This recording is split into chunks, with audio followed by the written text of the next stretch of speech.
You're very welcome back. Now, next Friday, people all over the world will be celebrating Bastille Day, and in honour of the festivities, we're vamping up your cheese board with some French fromage. Ooh la la, indeed. Our resident cheesemonger, Kevin Sheridan, has joined us with his top picks. Very welcome, Kevin. Morning, Kevin. Is France still the place to be for cheese? Is it still the king of the cheeses? You know, I love to talk about Irish cheese, farmhouse and creamy cheese and how fantastic it is, but yeah, they're pretty good at it. They're pretty good at it. They're pretty handy, aren't they? Yeah, they can make a bit of cheese. You're talking thousands of years of tradition and history. Exactly, and it's so integrated into their everyday culture. It's not something that's, you know, just for special occasions or that. In terms of the variety of cheese, it's there, like food is in general. It's a lifestyle, isn't it? It is, yeah. And there's just so many varieties. You know, you've got the famous Gaul saying, you know, so many cheeses, how can you rule a country? But it's actually, we talked about 400 cheeses, but it's actually well over 1,000 different cheeses. You've picked a sort of classics of each genre, if you like, for starting with Epoisse? Epoisse, okay. From Burgundy, or Epoisse de Bourgogne. So that's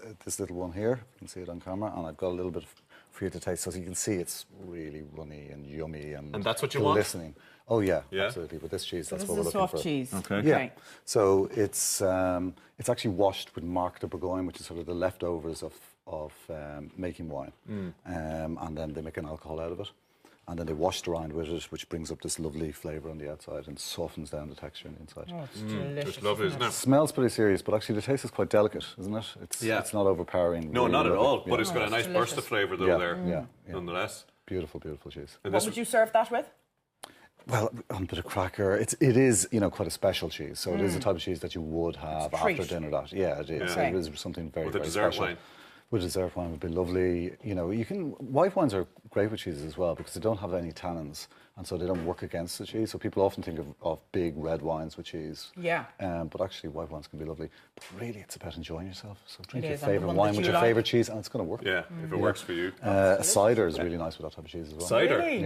Yeah. Wow. Get an Irish cider or one from Brittany.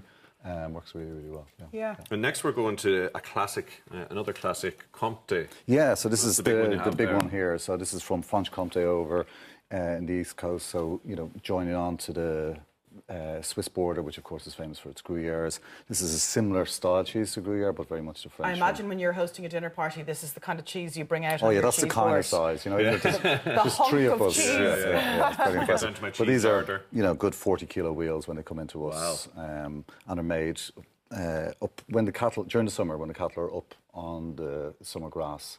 And that's why these cheeses were made quite big, so they could be easily transported. They roll them down the hill. Roll them down the hill, exactly. So You're going to shave a bit off. yeah, and this is it's the most popular cheese in France.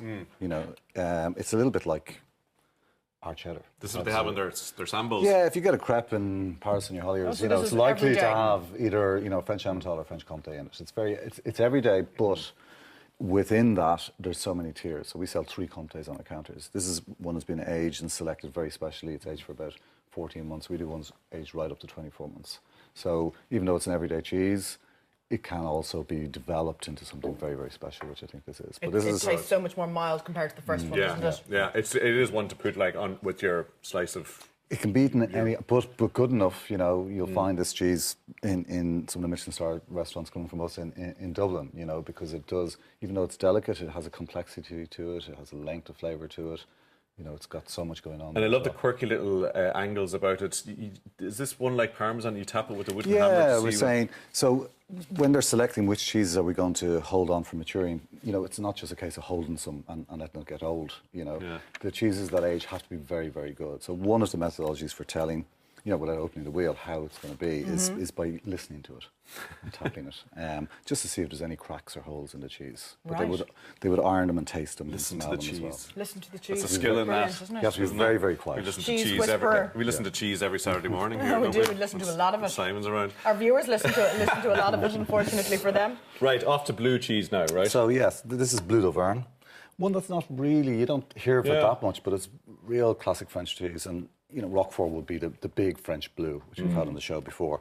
But Bleu d'Auvergne is one of my favourites because it's got a lot of big flavours in it. So here we are. A little bit more delicate than the Roquefort. And you've put a spot of. I've put a spot of one of my favourite things to go with cheese, which is a black cherry jam from the southwest of France. Very special one, and it's just against that blue, the sweetness.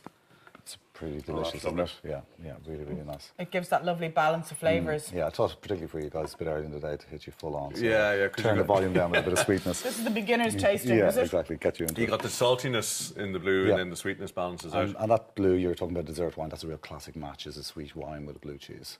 Works really, really well. But yeah, Blue d'Auvergne, obviously from Auvergne, Massif Central, the mountains there. Again, the thing about French cheese is it's not just, in Ireland you have Cachet Bleu and it's made by one family. Blue d'Auvergne, there's loads of different producers within that area.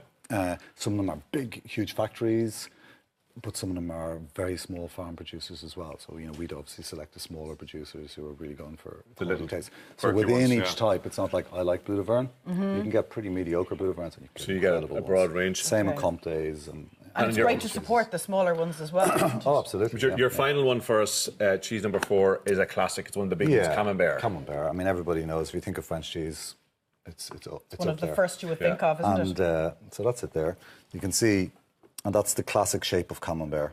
And Camembert originates in Normandy, and real Camembert still has to come from Normandy, still has to be made of raw milk, and still has to be made in that size. Really We were talking mushroomy about and eating meaty. the rind earlier on. Where do you stand on that? As I was saying, eat it if you like it, don't if you don't. I'm like that about cheese. You please yourself. But it's very hard to avoid. You'd use a lot, and the rind is quite delicate. So I would generally. Am I getting use that type of garlicky cheese. flavours there? The cattle might have been in that field with a bit of wild garlic the week that cheese was made. There you go.